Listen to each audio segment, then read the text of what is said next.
Hello, entrepreneur class, fall 2022. Okay. I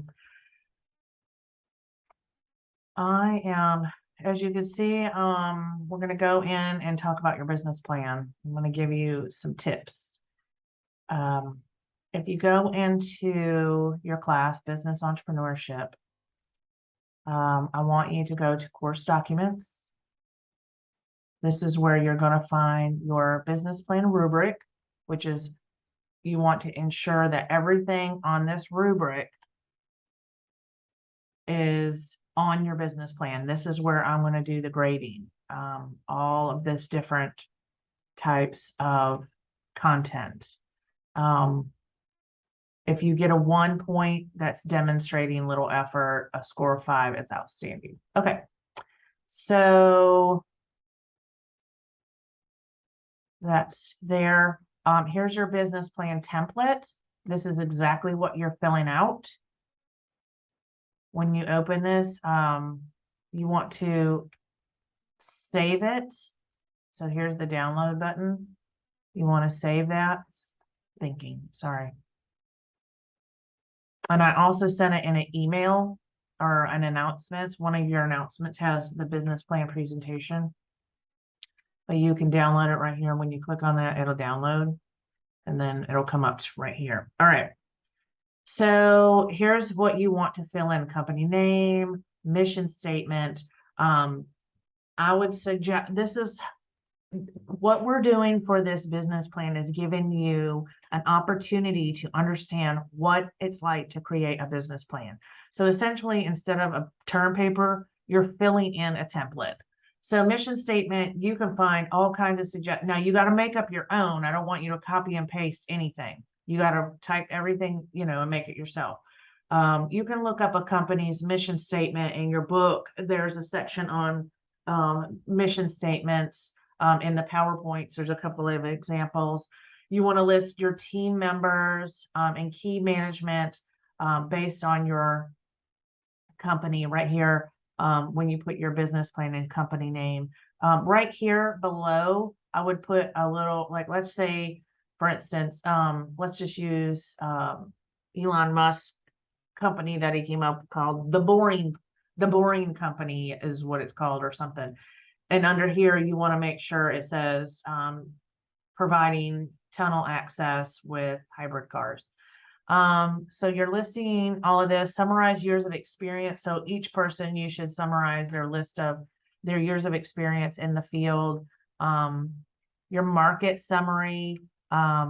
You want to talk about what's going on in the current what happened in past market. If there hasn't been, if this is a new business plan and a whole new concept, there would probably not be any type of past.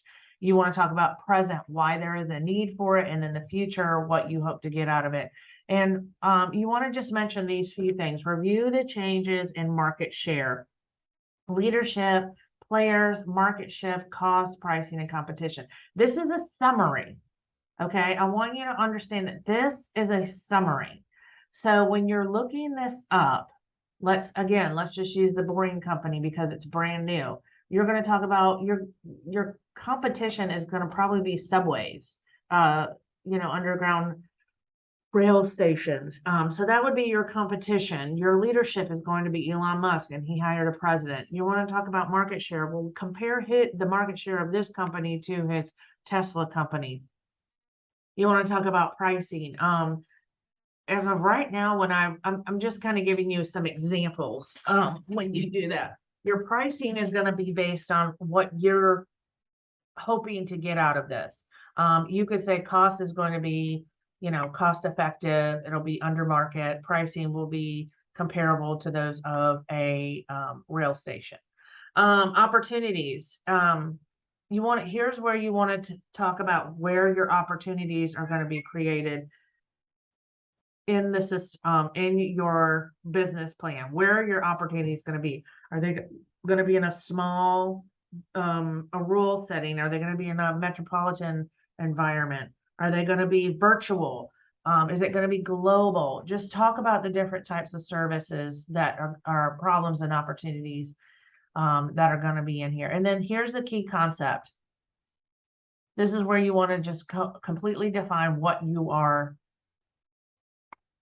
going to give to the public.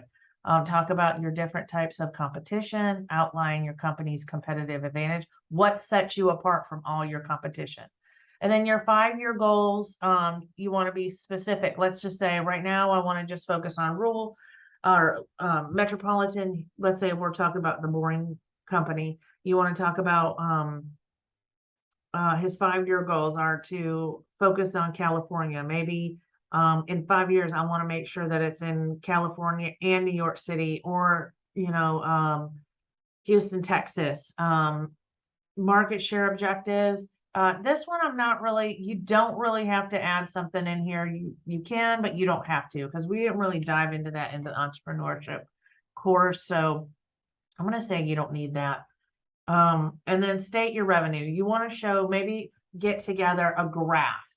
Find a graph where you can put together, and you can use Excel and just kind of show a gradual incline, because that's the whole purpose of a business plan. When you show your business plan to a bank for a loan, you want to show that you are going to have revenue. This says a high financial plan. Now, hold on, let me go back. Here are 2 resources. Now, here is a 3-year cash flow projection, and then there's also a personal financial statement. Either one of these, you can use both of them because you're trying to get an idea. I don't want you to don't stress. What I don't want you to do is stress about it. I want you to put, and you don't have to use, when you open up this cash flow, it looks intimidating, you download it. Do not get intimidated by this whole thing. You can make it what you want it to be. Basically, I want you to use some of, this is and obviously these are not even working, but what you want to do is, not working. Oh, here we go. What you're looking at, see the green rows? That's what you're looking for. You want to get an idea of what you would spend in your marketing plan. And this shows in 1 year, and then you could do a 3-year. Once you have 1 year, you could basically, add 10% and show another one.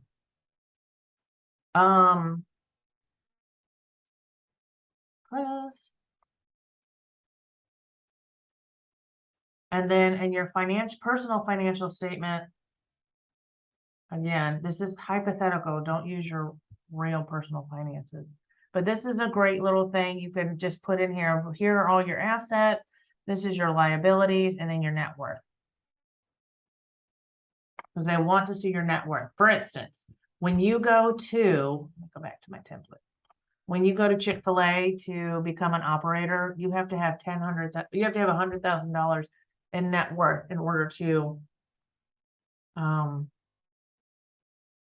essentially become an operator at Chick-fil-A. Chick-fil-A is not really a franchise. You can become an operator, but it's not a true franchise. You can make a lot of money as an operator. All right, so okay, here are some we already talked about the financial plan. Resources requirement, what I just said, the personal requirements right here was your financial statement. This is your technical, what I just showed you, your personal financial requirements. Here's some more technology requirements. Again, this is a template. You don't have to use every single thing. So let's just say, I'm not interested in using resource requirement. Maybe you don't want to use that. That's fine. I just want you to get an idea of what a business plan involves. External requirements, products. If you're doing the boring company, you were going to need tunnels. You're going to need cars. You're going to need different types of services. Let's go to Chick-fil-A. Let's use Chick-fil-A as an example. Products. Products, you're going to need chicken, you're going to need peanut oil. The services, you're going to need, Chick-fil-A has wonderful customer service. The different types of technologies. If you ever go to Chick-fil-A, they have the cute little iPads, but it's tailored to their company. This is what I'm just giving you examples of what you need to do. Now, risks, okay? if you are in my marketing class, we watched the Boring Company video last night just to kind of give a demonstration of a news release, press release. So one of the risks that the Boring Company is facing is they're a lawsuit. So right here, you would put summarize risk. You would say lawsuits by numerous community members. How do you address risk? Well, what he said in his video was he's not worried about lawsuits, and it doesn't sound like he ever will. What are the rewards? The rewards of his company is to eliminate traffic. They have so much gridlock. That's the issue. Now, here are some other key issues. Like if we're talking about some issues here, you don't necessarily have to put anything in here. You can, it depends on your company. And then I want you to add on a finale of your business plan and basically just say, you know, a conclusion or a critical thinking, just say, this is why I believe this will be a benefit to our society or our community for XYZ, whatever you want. Now I'm going to go back to personal financial statement. I'm going to give you some examples. So let's just say when you download this, you're going to put in, you know, whatever's in your checking account. Let's just say you have $1,500. Let's say you have $5,000 in your savings. Let's say you have certificates, like bonds or whatever right here. You would put that in. Life insurance value, personal property. Let's say you own a home. You bought it in 2018 for $200,000, and you know, the housing market has gone up tremendously. So let's say it's worth 500,000. We could put real estate right here. Let's talk about retirement. You could put all that in here if you have a retirement account. Any other assets you have, you want to put there. Boat, car, let's say you own buildings. Let's say you own another company. You put that all in here. Now, let's talk about liabilities. What you owe. Let's say you have $15,000 in credit card debt. You would put that here. Taxes, my tax bill on my house just came in. I'm going to put my taxes that I owe here. This is what I owe on my house. Let's say if you don't own a house, you don't have to put anything up here, because when you rent, that's just, this is not where you would put rent. Down here it says real estate. You would put I rent, and then you would put how much you pay monthly, because this is basically, you know, an overview. Actually, I think personal style, this is more of like an annual thing. So you want to make sure you have an annual figure here. So if you pay $2,000 a month in rent, then you'll just times that by 12, and that's what you pay in a year. So if you do, you pay $24,000 a month or a year in rent. Here are some other liabilities like car payments. Let's say you owe, you have a personal loan, you would put that here, and then you would sign it. And then that's it. You don't need to sign this. I don't want you to sign it. In fact, just date it. This would be I just want you to try to get a sense of what it's like to get a personal financial statement together for a business loan. Back to the 3-year projection.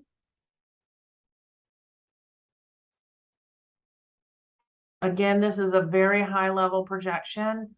Do not spend too much time on it. I want you to try to give the bank that you're borrowing money from an idea of how much you're going to make. And here's some, you want to talk about cash from sales. Let's say you lease another building, you put that in here. And basically what you're going to do is you're just going to copy and paste on over. This is an Excel file. So if you're familiar with Excel, you can just drag it on over. If you need help with this, you just let me know. But if you need help with these, I need to know soon, because this is due, you know, by the end of, by December, beginning of December. I don't want you to come to me the day before it's due and ask for help. That would be not proactive. That would not be a good set of time management. And I am going to be grading papers. So just please plan ahead. Here's some other facilities, what it costs. So this is where your money, this is revenue, this is money coming in. This is what you have to spend out. This is not your personal, this is the business part, what you think it's going to be. If you have this open, you're like, I'm not going to really, it's just going to be me, then you would delete all of these.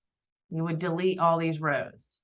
Delete what you don't want. Delete, delete, delete. And then if you have something else that you need to add in there, then just add it in, or you could just change the name. And then once you're done, it'll sum up for you, and that would be a really good tool to have for your 3-year cash flow, because you can't use a business, can't have a business plan to the bank without showing them how much money you're going to make. And once you have that set, you can adjust it accordingly. Maybe you need to increase your sales. Maybe you need to decrease some of this stuff. Maybe you don't do marketing research the first year. All right. So with all that said, I don't have anybody on the call at the moment, but that's okay. You can always reach out to me and talk to me about this. If you get to a point, your business plan presentation should take you about an hour to fill out if you've already done your research.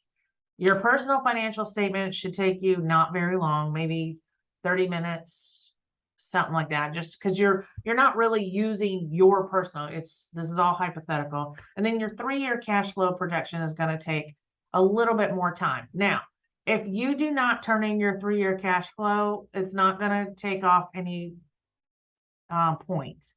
But what I'm doing is I suggest you put that in there so that you have an idea of what it's going to be like to do an actual business plan. Okay. So that's it for that. And what I'll do is I'm going to post this to an announcement. I will send it out. If you have any questions, let me know. If you need to meet, let me know. We can meet via Zoom. If you get this done and you want me to review it before, let me know. And that's it. I wish you all a happy Tuesday.